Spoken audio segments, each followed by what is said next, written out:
धाकड़ खबर, बेखौफज़ुबां, बेबाक अंदाज। धाकड़ खबर में आपका स्वागत है। मैं आपके साथ हूं अकरम रईस खान। करीब 4.25 साल तक ठंडे बस्ते में डाले रखने के बाद चुनाव से ठीक पहले मोदी सरकार ने सीएए 2019 को लागू कर दिया, उसकी नियमावली जारी कर दी है, जिसके बाद दावा किया जा रहा है कि पाकिस्तान, बांग्लादेश, अफगानिस्तान से आने वाले हिंदुओं को, जिनको भोंपू मीडिया और उसके दलाल छाटकार दंगाई पत्रकार गैर मुस्लिम कहकर संबोधित कर रहे हैं, उन्हें नागरिकता दी जाएगी। और मोदी सरकार ने अपना एक और वादा निभा दिया। लेकिन इसके बाद देखने को मिल रहा है कि जिस आसाम के मामले को लेकर, यानी कि एनआरसी हुआ, उसके बाद लोगों की नागरिकता पर सवाल उठे, फिर उसके बाद सीए लगाया गया था, वहीं पर सबसे ज्यादा विरोध हो रहा है। आज पूरा असम बंद है। इसके अलावा यह भी बताया गया है कि नॉर्थ ईस्ट के जो कई राज्य हैं जहां पर विशेष दर्जा मिला है उन राज्यों को, वहां पर भी ये सीए कानून लागू नहीं होगा। सुप्रीम कोर्ट में भी एक अर्जी AIUML की तरफ से दाखिल कर दी गई है, इंडियन यूनियन मुस्लिम लीग की तरफ से। क्या होगा कुछ कहा नहीं जा सकता है, लेकिन इन्हीं तमाम सवालों के आसपास अपनी बातचीत को रखने की कोशिश करेंगे, क्योंकि इस मुद्दे को समझना बेहद जरूरी है। तो हमारे साथ असम से जुड़ रहे हैं एडवोकेट जुनैद खालिद। पहले भी कई बार हमारे साथ जो है वो राब्ता कर चुके हैं और उनसे जुड़ी बातचीत हम आपको सुना चुके हैं। बहुत शुक्रिया सर वक्त देने के लिए। जी शुक्रिया। पहली लाइन में अगर मैं आपसे कहूं कि सरकार ने जो नियमावली जारी की है, उसको लेकर आप क्या सोचते हैं और क्या देखते हैं? देखिए, पहली बात तो ऐसा लग रहा है कि ये सरकार ने जो अभी ये जो नियमावली पास किया है, वो तो इलेक्शंस को सामने रख के किया गया है, क्योंकि ये अमेंडमेंट बिल तो पहले पेंडिंग था, अभी सुप्रीम कोर्ट में वो मैटर पेंडिंग है। और आपका लास्ट जो इसका डेट था 31 अक्टूबर 2022 को डेट था, उसमें सुप्रीम कोर्ट ने तकरीबन 100 से ज्यादा रिट पिटिशंस के ऊपर सेंट्रल गवर्नमेंट को, यूनियन ऑफ इंडिया को नोटिस किया हुआ था। तब तक मैटर एज इट इज था। लेकिन अभी जो लग रहा है कि फिलहाल गवर्नमेंट जो है, क्योंकि इलेक्शन बॉन्ड का मैटर जो है कल सुप्रीम कोर्ट के चीफ जस्टिस के बेंच ने इसको स्ट्रेट फॉरवर्ड कहा कि आप इसको पब्लिक कीजिए, कितने भी बॉन्ड्स है। तो ये एक बहुत बड़ा इफेक्ट होने वाला है बीजेपी को कमिंग इलेक्शन में। तो इसको थोड़ा कवर अप करने के लिए मुझे जो लग रहा है, मेरा जो इंट्यूशन है, इसको कवर अप करने के लिए शायद ये फौरन ये डिसीजन ले लिया गया गवर्नमेंट की तरफ से, ताकि वो मैटर थोड़ा ठंडा पड़ जाए और ठीक है, पब्लिक एक आउटरोच। मान लेते हैं जी कि जी। राजनीतिक स्टंट है सरकार का, उसने लिया है। और जो एसबीआई वाले मामले पे वो फंसी पड़ी है, उससे ध्यान हटाने के लिए, पूरे मामले को हिंदू मुस्लिम का रंग देने के लिए ये सब किया गया है। लेकिन इसी बीच जब सुप्रीम कोर्ट में इतनी सारी पिटिशंस पहले से पड़ी हुई हैं, इसकी संवैधानिकता को चुनौती दी गई है, उन पर जब कोई सुनवाई नहीं हो रही है, तो ऐसे में इंडियन यूनियन मुस्लिम लीग जब फिर से सुप्रीम कोर्ट पहुंची है, क्या उससे कुछ उम्मीद लगती है आपको? बिल्कुल लगती है, क्योंकि ये मैटर पहले से पेंडिंग पड़ा हुआ है, गवर्नमेंट नोटिस स्टेज पे है अभी। और शायद एक में यूनियन ऑफ इंडिया ने काउंटर एफिडेविट भी फाइल किया है मतलब इस सीए के मैटर पे। तो अभी तो है ये गवर्नमेंट का तो ये क्लेरिफिकेशन है कि उनको ये पार्लियामेंट्री डिसीजन, ठीक है, अब हमने डिसीजन लेना था, हमने ले लिया। आप आप कोर्ट पे जाओ, इसको चैलेंज करो, कोर्ट जो डिसीजन लेगा हम उसको उस हिसाब से करेंगे। तो गवर्नमेंट ने अपना पार्ट कर दिया अपना, क्योंकि अभी आज के डेट पे आप जो बात बोल रहे हैं कि बीजेपी का तो इलेक्शन मैनिफेस्टो था ये जो इस चुनाव से पहले इन्होंने ये क्लियर कर दिया था कि अगर हम सरकार पर आते तो हम अपना इसको लाएंगे, कहाँ को लाएंगे, इसको इम्प्लीमेंट करेंगे।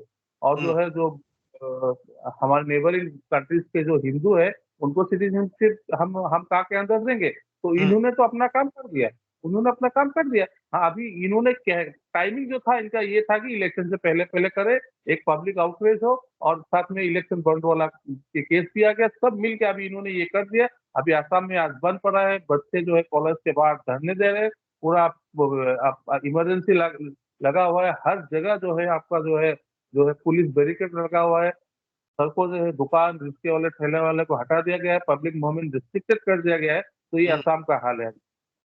क्या ऐतराज है असम में जो भारत बंद बुलाया गया है, और इस पूरे मामले पर हम हमेशा बढ़ चढ़कर बोलने वाले हेमंत बिस्वा शर्मा क्यों खामोश हैं? देखिए, पहली बात तो ये है कि इसको अगर लाते हैं, बहुत तकरीबन 14 से 15 लाख जो बंगाली हिंदूज है उनको सिटीजनशिप मिल जाएगा। ये इनको अगर सिटीजनशिप मिल जाता है तो इशू क्या है इसमें, जो असमीज लोग हैं, यहाँ के लोकल लोग जो है, असमीज कल्चर है, उनका लैंग्वेज है, वो माइनॉरिटी में आ जाएगा, वो हम्म। माइनॉरिटी में आ जाएंगे, ये लोग माइनॉरिटी में आ जाएंगे। और जो है और बंगाली मेजोरिटी में आ जाएंगे। तो असमीज जो इंडिजिनियस लोग हैं, जैसे after all Assam students union और तकरीबन 14 पॉलिटिकल इंडिजिनियस ग्रुप अब एक अम्ब्रेला ऑर्गेनाइजेशन के तहत जो है मतलब इसको आगे ले जाएंगे। और आंसू का एक डेलीगेशन आज दिल्ली गया है। दिल्ली जाके मिनिस्ट्री से चाहे प्रेसिडेंट से अपॉइंटमेंट ले, होम मिनिस्ट्री से बात करे और जो है सुप्रीम कोर्ट में कैसे क्या करना है वो आगे बढ़ाएंगे। नहीं ठीक है, मतलब अगर उनको नागरिकता मिल जाती है तो सिर्फ एक मुद्दा तो ये है कि असम के लोग जो हैं, जो वहां के रहने वाले हैं, वो माइनॉरिटी बन जाएंगे और ये मेजोरिटी हो जाएंगे। लेकिन बीजेपी को क्या फायदा होगा ये सब करने से, क्योंकि इसका असर तो असम में ही सबसे ज्यादा देखने को मिलेगा ना सर। का असर जो है त्रिपुरा में, असम में, वेस्ट बंगाल में पड़ेगा, जो बांग्लादेश के एडजॉइनिंग स्टेट है हमारे नॉर्थ ईस्ट में। तो द जिस वक्त इन जो हिंदू नागरिक है बांग्लादेश से, इनको आसाम में, बंगाल में सिटीजनशिप दे देते हैं, तो वो हिंदू वोटर्स हमेशा बीजेपी के वोट बैंक बन जाएंगे इन द लॉन्ग। जैसे कांग्रेस ने मुसलमानों को as a vote bank use किया, बंगाली मुस्लिम बेल्ट के जो वोटर्स है उनको मुस्लिम कांग्रेस ने यूज किया अपने टाइम में voting as a vote bank. हालांकि उनको कुछ डेवलपमेंट के नाम पे कुछ नहीं हुआ। वही स्ट्रेटेजी अभी हेमंत बिस्वा शर्मा बीजेपी गवर्नमेंट के अंदर हिंदू वोटर्स को सिटीजनशिप देके उनका वोट बैंक बना रहे हैं। ये स्ट्रेटेजी है वेस्ट बंगाल में और जो है आसाम में और त्रिपुरा में। इनका पार्लियामेंट्री इलेक्शन में इसका इफेक्ट आ जाएगा बहुत ज्यादा। लेकिन सीए के मुद्दे पर हेमंत बिस्वा शर्मा क्यों शांत है? कोई स्टेटमेंट आ ही नहीं रहा है उछल उछल के, कूद कूद के बयान देने वाले सीएम का। उनका तो स्ट्रेटेजी क्लियर है कि हमें हमारा तो ये इलेक्शन मैनिफेस्टो था। आपने यही देख के हमको वोट दिया था, अब हमने इसको पारित कर दिया, तो आप इसके लिए अभी क्यों सड़कों पे आ रहे हैं, क्यों आप इसको मतलब आप इसको प्रोटेस्ट कर रहे हैं? ये तो हमने इलेक्शन से पहले क्लियर कर दिया था। हम तो जो शर्मा साहब ने क्लियर कर दिया, हमारा इलेक्शन मैनिफेस्टो में एजेंडा था कि अगर हमारा सरकार आता है आसाम में तो हम सीए को लाएंगे। हमने लाया है, आप ही ने वोट दिया है, तो अभी आप सड़क पे आओगे, कोर्ट पे जाओगे, इसका कोई फायदा नहीं है बनता है। नहीं, वो तो ये कह रहे हैं कि मैं एनआरसी को मानता ही नहीं हूं, दोबारा से एनआरसी कराऊंगा। तो जब एनआरसी ही गड़बड़ है तो सीए से नागरिकता देने की बात 15 लाख 20 लाख कैसे क्लियर होगा, कितनों को दी जाएगी? देखिए, कुल मिला के बात यह है कि एनआरसी वाला मैटर भी अभी सुप्रीम कोर्ट के सामने पेंडिंग है। जो जितना भी बोले ultimately court will decide. Court के सामने पेंडिंग है उनका, वही फाइनल अपना डिसीजन लेंगे, उसके हिसाब से होगा। ये हेमंत बिस्वा शर्मा जी अगर बोल देते हैं कि हम नहीं मानते हैं तो वो उनका पर्सनल ओपिनियन हो सकता है। लेकिन सुप्रीम कोर्ट के जो सिक्स आपका जो बेंच के ऊपर पड़ा हुआ है मैटर, वो अभी तक उसका फाइनल डिसीजन नहीं आया। वो जब तक वो डिसीजन नहीं आता है तो एनआरसी के स्टेटस के ऊपर हम लोग लीगली कुछ नहीं बोल सकते। इट्स पेंडिंग, वो पेंडिंग है सुप्रीम कोर्ट के सामने में। क्या जिस तरीके से सीए की नियमावली जारी की गई है उससे आसाम में जिस तरीके से भारत बंद बुलाया गया है, कोई वहां पर कानून व्यवस्था की स्थिति भी पैदा हो सकती है? क्योंकि ये तो एक तरीके से वहां घुसपैठिए माने जाते होंगे ना जो बांग्लादेशी हैं। बिल्कुल, बांग्लादेशी जो है उसको घुसपैठिए माने जाते हैं। और इससे कानून, जैसे पिछले साल हमने देखा था, तो 2019 में 2019 में लोग मारे गए हैं, सड़कों पर फायरिंग हुए, लोग मारे गए हैं इस प्रोटेस्ट के ऊपर गुवाहाटी शहर के अंदर। तो वही हालत बनने वाला है। इसलिए गवर्नमेंट ने हर जगह है जो है रेड अलर्ट जारी कर दिया गया है। जगह जगह बैरिकेड्स लगा दिए गए। ट्रैफिक रेस्ट्रिक्शन मूवमेंट बहुत रेस्ट्रिक्टेड कर दिया गया है। सड़कों के ऊपर किसी को रोकना, को लोग जमा करना बंद बंद हो गया है। इस तरह से बहुत सारे मेजर्स ले गए हैं। और चीफ मिनिस्टर ने कहा कि अगर कोई भी बंद होता है, कुछ भी हड़ताल होता है, तो हम उसको स्ट्रिक्ट एक्शन लेंगे।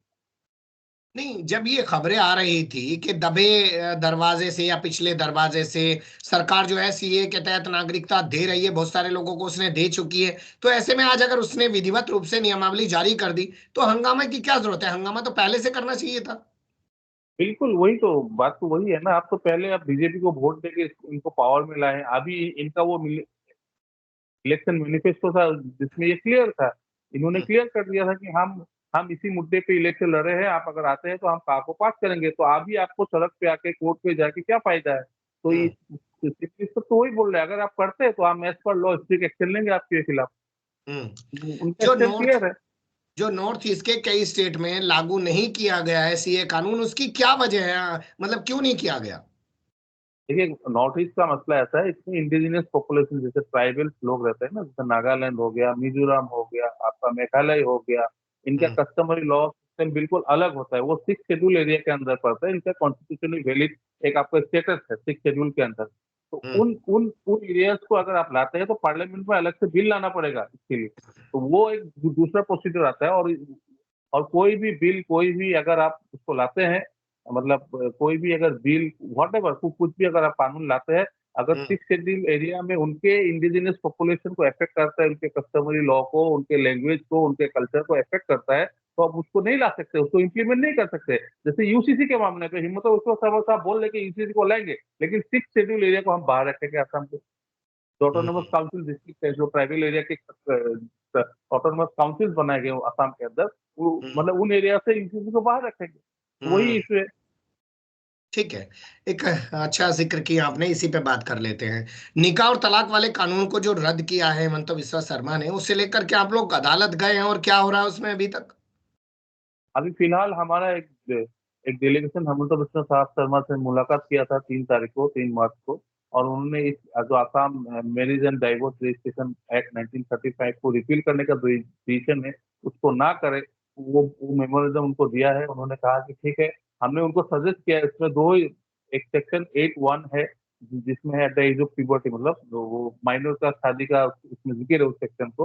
तो हमने उनको ये रिक्वेस्ट किया कि आप जो है इसको अमेंड कर दीजिए। अगर इसको आप मतलब इसको रिपील कर देंगे, इसे को खत्म कर देंगे, तो मुसलमान के निकाहों को और तलाक में बहुत ज्यादा इफेक्ट पड़ जाएगा, क्योंकि एक मुसलमान स्पेशल मैरिज एक्ट के अंदर उसका निकाह तो शरअ एतबार से नहीं हो सकता है। उसी बात को हमने उनको क्लियरिफाई किया, उन्होंने हमारे बात को समझा, समझने के बाद कहा ठीक है, हम आपको कंसिडर करेंगे, कैसे होता है आपसे हम लोग रब्ता करेंगे। तो आप उनके रेस्पॉन्स के इंतजार में है, और हमारा लीगल टीम वगैरह सब रेडी है। अगर इनकेस कुछ नहीं होता है तो वक्त आने पे, जरूरत पड़ने पे हम कोर्ट में जाएंगे इस इशू के ऊपर। बिल्कुल सही कह रहे हैं, आपकी अदालतों का ही दरवाजा खटखटाया जा सकता है, लेकिन ये भी सोचने वाली बात हो जाती है कि अदालतों में 4-4, 5-5 साल मामले पड़े रहते हैं, सुनवाई भी नहीं होती है। अब चुनाव के वक्त सीए लागू कर दिया सरकार ने, नियमावली जारी कर दी है, सुप्रीम कोर्ट में मामला पेंडिंग है, हालांकि सुप्रीम कोर्ट से कोई स्टे भी नहीं है। तो बहुत सारे सवाल उठ रहे हैं नियमावली को लेकर भी। जब नियमावली की पूरी प्रक्रिया सामने आ जाएगी, उसके जो पोर्टल जारी किया गया है उसकी अच्छाई बुराइयां सामने आ जाएंगी, उसके बाद फिर से आपके साथ जुड़ने की कोशिश करेंगे, कुछ और चीजों को समझेंगे अपने व्यूवर्स के लिए। आपने वक्त दिया, बहुत शुक्रिया, धन्यवाद। ठीक है, धन्यवाद।